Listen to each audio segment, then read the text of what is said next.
Salut la chaîne secrète, nouveau daily. Je m'excuse hier, normalement le vendredi je publie aussi un daily mais je l'ai pas fait, j'ai pas eu le temps. Donc je le fais ce samedi-là, c'est pas un daily bonus mais c'est un daily normal. J'espère que vous allez bien les amis, je m'appelle Guillaume, on est sur ma chaîne secondaire. Ça fait 15 ans que je suis dans la tech, j'ai créé une chaîne YouTube qui s'appelle Code with Guillaume avec 185 000 abonnés. Je suis en train de revenir, je prépare quelques cours pour les republier. Ce sont des cours qui apparaîtront en anglais. C'est une chaîne qui est en anglais. Et ça, c'est ma chaîne secondaire en français où je publie tout ce que j'ai envie de publier. Et je parle en français, évidemment. Donc voilà, j'espère que vous allez bien les amis. Abonnez-vous, on est 135, c'est plutôt cool. Ça s'appelle la chaîne secrète parce que je fais quasiment pas de pub pour la développer. Vous avez vu, il y a une petite progression, 135 abonnés. Mais je suis ravi parce que ça fait de nous une petite communauté, un petit cœur là qui est vraiment pas mal. Voilà, le vendredi, normalement, je traite les questions. Hier, j'ai pas pu tourner la vidéo, j'ai trop de choses à faire, mais j'ai eu 2 questions. N'hésitez pas les amis à m'envoyer des questions que je puisse traiter, que ce soit sur le freelancing, le business, ou que ce soit sur tous les sujets que je maîtrise, puisque ça fait 15 ans que je suis dans la tech, j'ai vécu à l'étranger pendant des années, et là maintenant je suis de retour. Donc je suis de retour d'ailleurs dans le sud-ouest, et ça c'est mon nouveau studio, je suis trop content de l'avoir, j'ai toujours pas aménagé, il faudrait que je fasse beaucoup de ménage, mais ça va se faire. Première question de Philippe.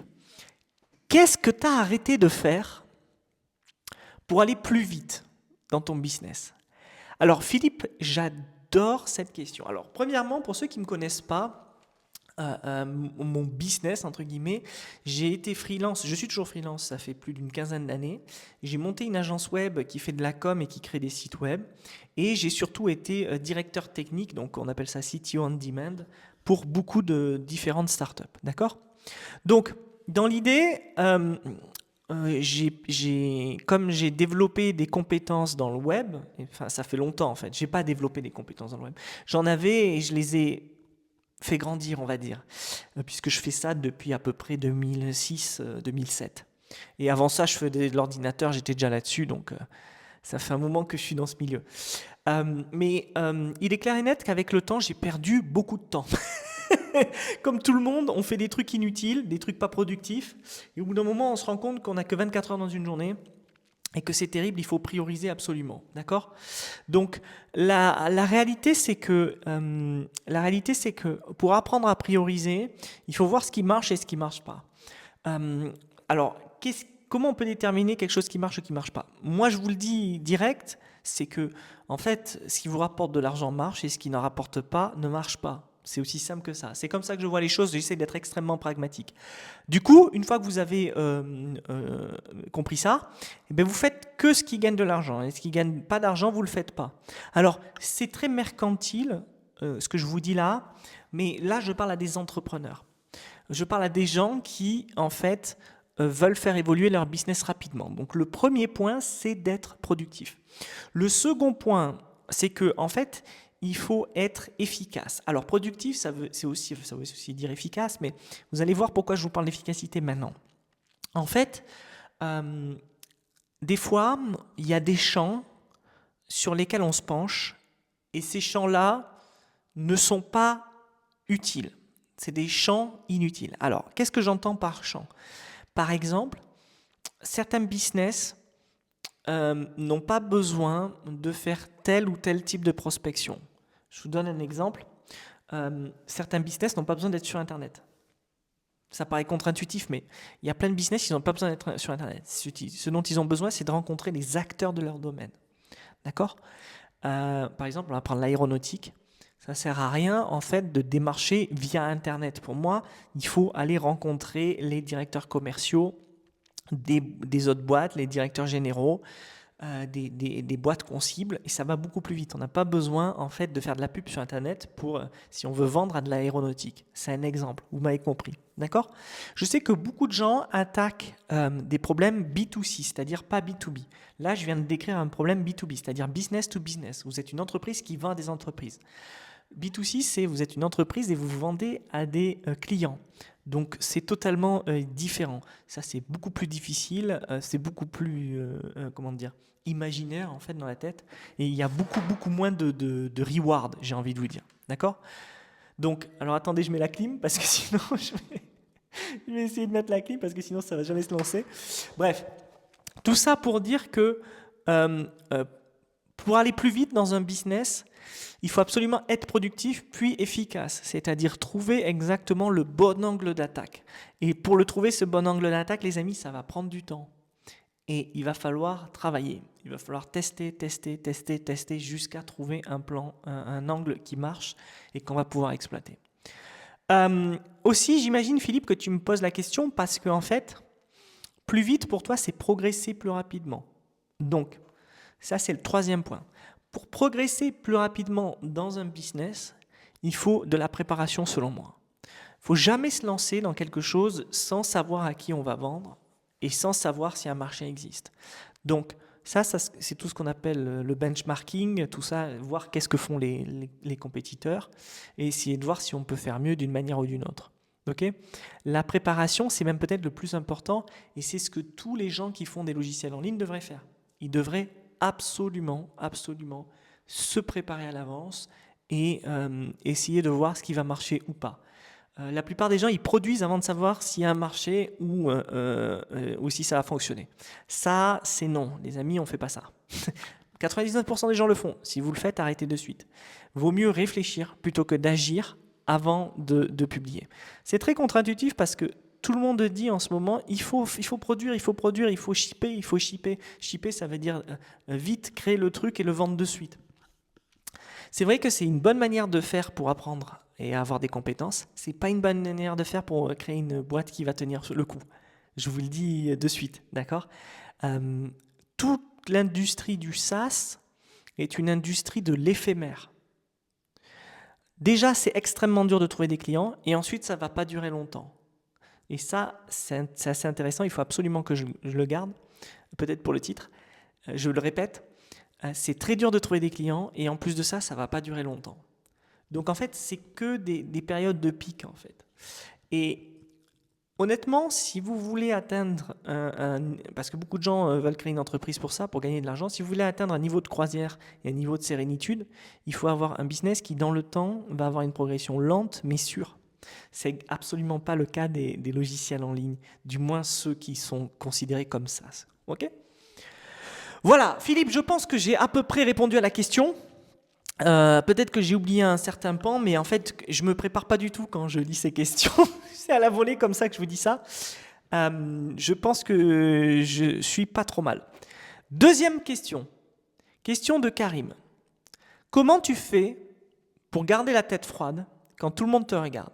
Alors, je vais finir sur cette question, le daily, parce que c'est pas mal. De toute façon, j'en ai que deux. Je vais finir sur une autre question. Alors, en fait, moi, je m'en fous, les gars. Je m'en fous pas de vous, mais je m'en fous de ce que les gens peuvent penser ou peuvent dire. Je vous assure que moi, je suis enfant unique. J'ai pas d'entrepreneur dans ma famille. J'ai mon petit cousin qui fait une superbe entreprise qui s'appelle Manza Studio avec Louis qui regarde des fois le daily, je le salue. En fait, si on commence à prendre en compte ce que chacun va dire, ça va pas marcher. C'est pour ça que pour moi, le concept de démocratie, en fait, ça fonctionne pas. Si on se met à écouter tout le monde, ça va pas fonctionner. Ce qu'il faut, c'est écouter les personnes efficaces, celles qui ont réussi et celles qui ont prouvé qu'elles sont capables d'eux. D'accord ? Alors moi, vous m'écoutez parce qu'à mon petit niveau, j'ai pas fait des grandes choses, mais à mon petit niveau, j'ai quand même réussi à faire des choses et à m'en sortir et à avoir la vie que je pense que beaucoup de gens veulent en fait, sans me vanter. Ou du moins, s'ils la veulent pas, ils considéreraient ça comme très confortable et je pense plus ou moins admirable. Pourquoi ? Parce que moi j'estime que j'ai une super vie. J'ai une super vie, évidemment, on peut toujours avoir plus, mais vouloir toujours plus, en fait, c'est un piège, les amis. C'est un piège.